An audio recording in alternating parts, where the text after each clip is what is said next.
In the 13th century, the world trembled. From the vast, wind-swept steppes of Mongolia, a storm of horsemen emerged, a force of nature unlike anything seen before. Led by the legendary Genghis Khan and his equally formidable descendants, they forged the largest contiguous land empire in human history. Their conquests stretched from the Pacific Ocean to the heart of Europe, from the Siberian forests to the sands of the Middle East. But this monumental achievement was built upon a foundation of ashes and bone. The Mongol Wars stand as one of the most destructive chapters in the human story, a period of unparalleled devastation that reshaped the world forever. So what made these conflicts so cataclysmic? Why do the chronicles of this era speak of rivers running red and mountains of skulls?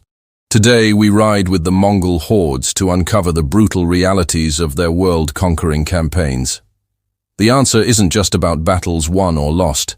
It's about a calculated, psychological strategy that was as sharp as any arrow and as powerful as any siege engine, terror. For the Mongols, victory wasn't enough. The goal was total submission, the complete and utter breaking of an enemy's will to resist. This wasn't random cruelty. It was a deliberate policy, honed into a devastating weapon of war. Cities and kingdoms that dared to defy them, that refused to surrender upon the first demand, were marked for annihilation. It was a chillingly simple proposition: submit or be erased from existence. Consider the fate of cities like Samarkand, Bukhara, or the great metropolis of Baghdad. When they resisted, the Mongol response was methodical and merciless. After the walls were breached, the populations were often systematically slaughtered. These weren't just chaotic rampages. They were organized massacres designed to send a message. Eyewitness accounts, though sometimes prone to exaggeration, paint a horrifying picture of entire urban centers wiped out, their inhabitants put to the sword, save for a few artisans and craftsmen who were carted off to serve the empire. These tales of destruction traveled faster than the armies themselves. Fear became the vanguard of the Mongol host, a phantom army that conquered cities long before the first horsemen appeared on the horizon. Rulers, hearing of the fate of their neighbors, were often paralyzed by dread, choosing to open their gates rather than face the whirlwind. In this way, the Mongols conquered not just with steel, but with stories of unimaginable horror. This strategy was made possible by their unparalleled military machine. The heart of Mongol power was the horse. Every single soldier was a master horseman, born and raised in the saddle. This gave their armies a level of mobility that was simply staggering for the time.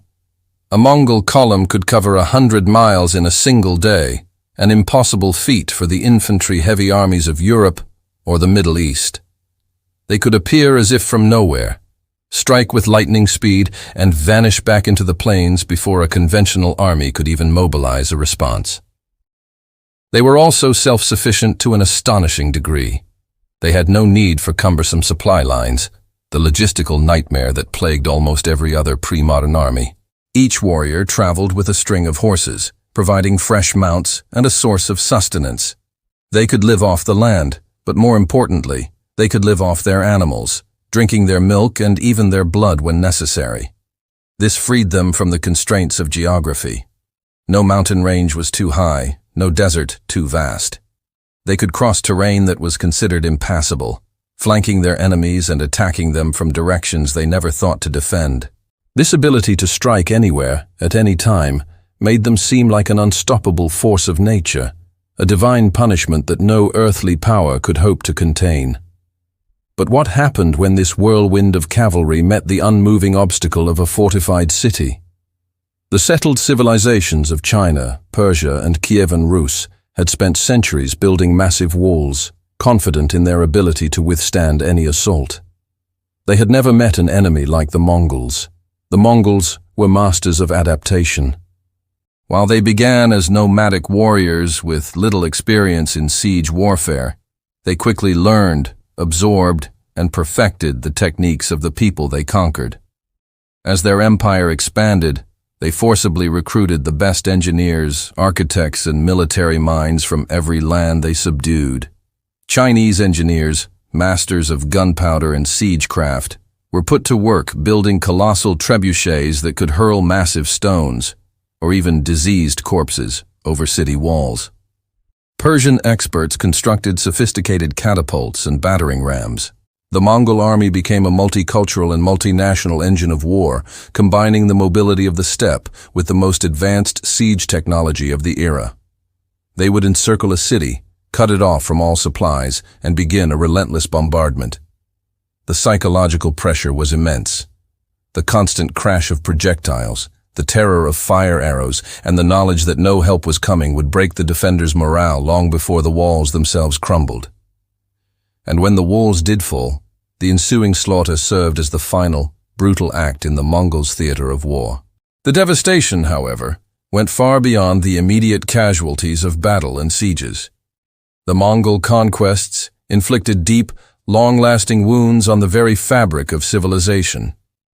In regions like Persia and Mesopotamia, the cradle of agriculture, they deliberately destroyed the Qanat system, an ancient and intricate network of underground irrigation canals that had sustained life in the arid landscape for thousands of years. Tearing apart this system was an act of ecological warfare. Fertile farmlands turned to dust, leading to mass starvation and the permanent depopulation of entire regions. What was once the thriving heart of the Islamic Golden Age became a shadow of its former self, a decline from which it took centuries to recover. In China, the scale of destruction was equally immense. The transition from the Jin dynasty to Mongol rule saw a catastrophic drop in population, with records suggesting that tens of millions may have perished through warfare, famine, and disease. Entire provinces were laid waste, prosperous cities vanished from the map, and the intricate bureaucracy that had governed China for millennia was shattered. While some artisans were spared and relocated, the vast majority of the population, the farmers, the merchants, the scholars, were treated as expendable. The loss of human life and accumulated knowledge was incalculable. These were not just wars, they were demographic and cultural catastrophes. The chroniclers of the time, from Europe to China, wrote in apocalyptic terms. While we must be cautious and recognize that medieval writers often used large numbers for rhetorical effect, the archaeological and demographic evidence supports the conclusion of a disaster on a monumental scale. The Mongol conquests unleashed a wave of death and destruction that has few parallels in human history. The sheer speed, scale, and calculated brutality of their campaigns left scars on the global landscape that are still visible today. Yet history is never simple. Out of this fire and chaos, a new world order was born. In one of history's greatest ironies, the same empire that caused so much destruction also created an unprecedented era of connection and exchange. By uniting such a vast territory under a single rule, the Mongols established what became known as the Pax Mongolica, or Mongol Peace. They ruthlessly suppressed banditry and local conflicts, making the ancient Silk Road safer than it had ever been. For the first time, merchants, missionaries, and explorers like Marco Polo could travel from Europe all the way to China with relative ease. This facilitated a massive transfer of goods, ideas, and technologies between East and West. Gunpowder, the magnetic compass, and printing techniques flowed from China to Europe, where they would help spark the Renaissance. In turn, Western science, medicine, and art found new audiences in the East. The Mongols themselves, despite their reputation, were often pragmatic rulers who fostered trade and were remarkably tolerant of different religions within their domain. They created a postal relay system, the Yam, which enabled rapid communication across their empire. They forged a world that was more interconnected than ever before. This legacy is complex and contradictory.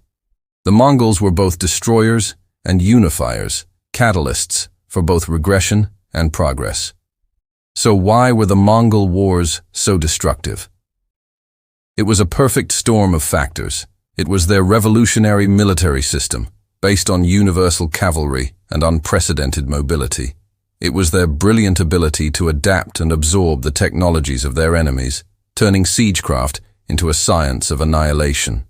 But above all, it was their use of terror as a deliberate primary weapon of statecraft.